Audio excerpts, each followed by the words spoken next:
दंगा नहीं हो रहा पश्चिमी उत्तर प्रदेश में, अब तो कैराना में पलायन भी नहीं हो रहा है, अब तो यहां व्यापार खुल रहा है, अब तो यहां पे 4 लेन 6 लेन 12 लेन के एक्सप्रेस हाईवे बन रहे हैं और अब तो रैपिड रेल भी सचपट रूप से मेरठ से दिल्ली की दूरी तय कर ली है और ईश्वर चाहेंगे मां गंगा की कृपा होगी तो मुजफ्फरनगर भी बहुत जल्दी इस सुविधा का लाभ प्राप्त करने की अग्रसर होगा। अब तो यहां स्पोर्ट्स यूनिवर्सिटी बन रही है, सहारनपुर में भी एक विश्वविद्यालय मां शाकंभरी के नाम पे बन गया है।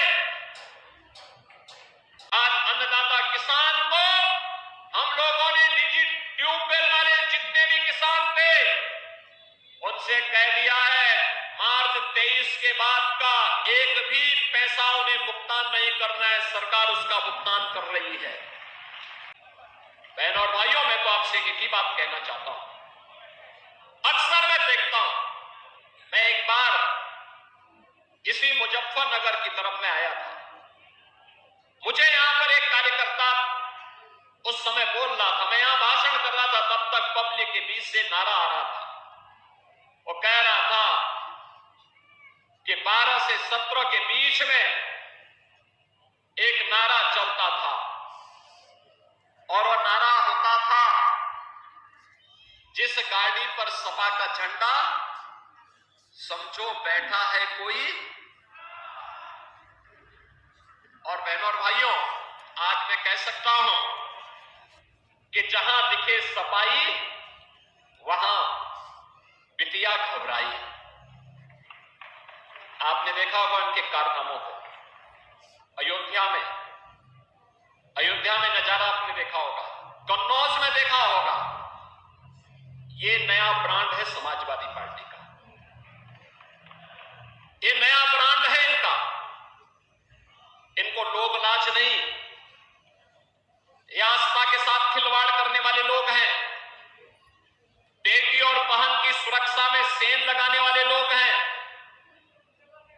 इनके वास्तविक संस्कार देखने हैं तो समाजवादी पार्टी के मीडिया सेल के सोशल मीडिया हैंडल को देखिए, कितने घटिया स्तर की बातों को ये लोग करते हैं।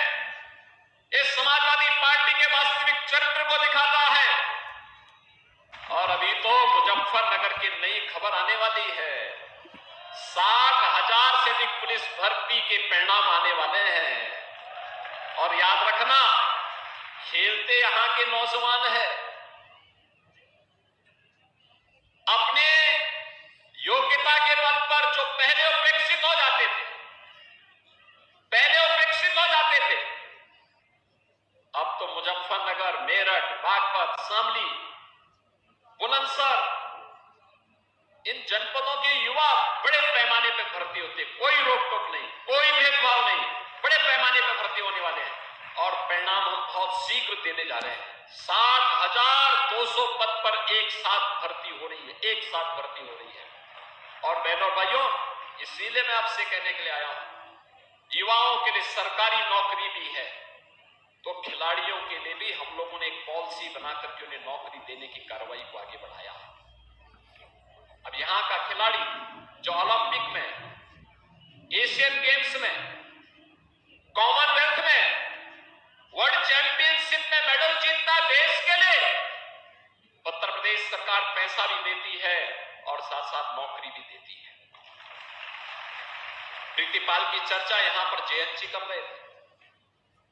बहनों और भाइयों, मैं स्वयं इन खिलाड़ियों को मैंने लखनऊ में आमंत्रित किया था और लखनऊ में आमंत्रित करके उन्हें सम्मानित किया था, धनराशि भी दी थी और मैंने कहा था पॉलिसी के अंतर्गत आवेदन करिए, आपको नौकरी की गारंटी ये सरकार देगी, क्योंकि आपकी सरकार है। ये उपचुनाव उसी परसेप्शन को ठीक करने के लिए आपके बीच हम लोग आए हैं। हम इसीलिए आपके बीच में आए हैं। देश के अंदर मैसेज साफ होना चाहिए, संदेश साफ होना चाहिए, स्पष्ट होना चाहिए।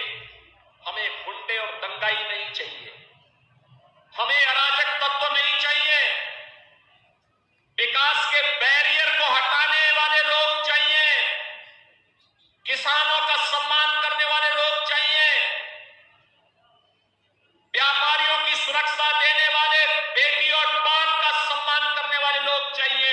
और केवल एनडीए की भारतीय जनता पार्टी नेतृत्व की भाजपा और आरएलडी की सरकार ये गारंटी आपको देने के लिए आज आपके बीच में आई है, आपसे कहने के लिए आई है, यह कार्य केवल यही करेंगे। केवल और केवल डबल इंजन की भारतीय जनता पार्टी नेतृत्व की एनडीए सरकार इस कार्य को कर सकती है, क्योंकि हमारे आदर्श चौधरी चरण सिंह जी हैं। हमारे आदर्श धन सिंह कोतवाल जैसे महान क्रांतिकारी है।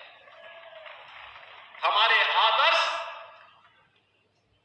वे महापुरुष हैं जिनका सब कुछ मातृभूमि के लिए समर्पण भाव के साथ बलिदान के लिए समर्पित हुआ है। हमारे आदर्श भारत माता का वह लाल है जो अपने आप को भारत की सीमाओं की सुरक्षा करते करते अपने आप को बलिदान कर रहा है। और बहनों और भाइयों, इसीलिए हम एक ही बात कहते हैं, हर काम देश के नाम होना चाहिए, किसी व्यक्ति के लिए नहीं, जाति मत और मजहब के लिए नहीं। और मोदी जी ने इसीलिए आप सबसे कहा, मोदी जी ने जब कोई योजना चलाई तो योजना का नाम भी लिखा सबका साथ और सबके विकास का। विकास सबका, सुरक्षा सबको, सम्मान सबको, लेकिन तुष्टीकरण किसी का नहीं। और बहनों और भाइयों, उसी भाव के साथ आज मैं आपसे अपील करने के लिए आया हूं। एनडीए ने राष्ट्रीय लोकदल के चुनाव चिन्ह के तहत यहां पर श्रीमती मिथिलेश पाल जी को अपना प्रत्याशी बना करके आपके बीच में उतारा है। मिथिलेश पाल जी, आपने देखा होगा, एक सहज सरल नारी के रूप में आपके बीच में सेवा भाव के साथ कार्य करने के लिए आई है। और मैं तो धन्यवाद दूंगा जैन जी को कि उन्होंने मिथिलेश जी को प्रत्याशी बना करके, उतार करके, जन भावनाओं को सम्मान दे करके एनडीए में भाजपा लोकदल के सभी कार्यकर्ताओं के भावनाओं के अनुरूप, जनता जनार्दन की इच्छा के अनुरूप एक ऐसा प्रत्याशी दिया है जो इन भावनाओं को प्रतिनिधित्व देकर के आगे बढ़ा सके। विकास और सुरक्षा का सारा दायित्व हमारे ऊपर छोड़ दीजिए, ये सब हम लोग करेंगे। आपको केवल अपना आशीर्वाद देना है, आप अपना आशीर्वाद दीजिए। एक तरफ मोदी जी के नेतृत्व में एक भारत श्रेष्ठ भारत बन रहा है और दूसरी तरफ इंडी गठबंधन आपसी मनमुटाव को देश के विभाजन और विखंडन की ओर लेके जा रहा है। आपने हाल ही में जम्मू कश्मीर विधानसभा के अंदर उस प्रस्ताव को देखा होगा जिसमें उन्होंने कहा है कि हम कश्मीर के अंदर धारा 370 को फिर से बहाल करेंगे। यानी आतंकवाद की जड़ जो धारा 370 है, जिसे 5 अगस्त 2019 को प्रधानमंत्री मोदी जी ने हमेशा के लिए समाप्त कर दिया है। कांग्रेस और समाजवादी पार्टी को अपनी स्थिति स्पष्ट करनी चाहिए कि जम्मू कश्मीर विधानसभा के इस प्रस्ताव पर वो बोले, क्यों उनका मुंह बंद है इस पर? ये फिलिस्तीन के नाम पर आंसू बहाने वाले लोग, पाकिस्तान के नाम पर आंसू बहाने वाले लोग जम्मू कश्मीर के मुद्दे पर मौन क्यों बने बैठे हैं? कि कांग्रेस और समाजवादी पार्टी झूठ बोल करके जनता को गुमराह करके एक और संविधान के बारे में, आरक्षण के बारे में गुमराह कर रही थी, दूसरी तरफ खटाखट योजना से लोगों को बहका भी रही थी। अब किसानों को सम्मान मिला है और चौधरी साहब को भारत रत्न से सम्मानित किया है प्रधानमंत्री मोदी जी ने। भारत के शौर्य का प्रदर्शन करके भारत की आजादी के लिए जिस महान क्रांतिकारी ने मेरठ में इस नेतृत्व को आगे बढ़ाया था, ऐसे धन सिंह कोतवाल जी के स्मारक को भी आगे बढ़ाया काम है डबल इंजन की सरकार ने किया।